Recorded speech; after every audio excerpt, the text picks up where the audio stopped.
और मेरे सहयोगी ब्रजेश ने सेबी चेयरमैन अजय त्यागी से खास बातचीत की, सुनिए।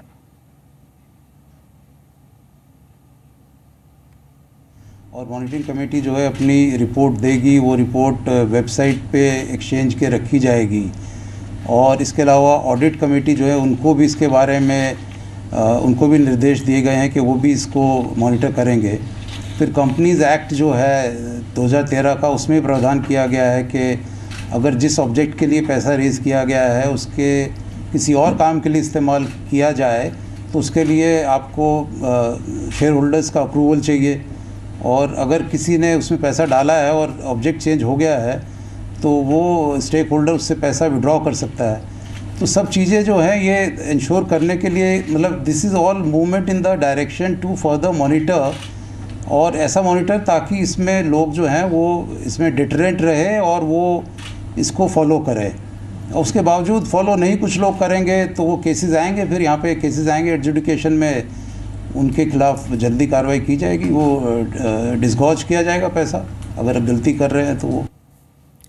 और मेरे साथ ब्रजेश खुद यहाँ पर ज़्यादा अपडेट के लिए जुड़ गए हैं। ब्रजेश, क्या कुछ और जानकारी आपके पास है? निवेशकों के लिहाज से देखा जाए तो सबसे बड़ा फैसला ये है कि जो आईपीओ से कंपनियां पैसे जुटाती हैं, 100 करोड़ रुपए से ऊपर पैसे जुटाने वाली जितनी भी कंपनियां हैं उनके फंड की मॉनिटरिंग की जाएगी। अभी तक ये नियम केवल 500 करोड़ रुपए से अधिक की रकम जुटाने वाली कंपनियों पर लागू था और कंपनियां बहुत बार पैसे लेकर चंपत हो जाती थीं और निवेशकों को नुकसान होता था।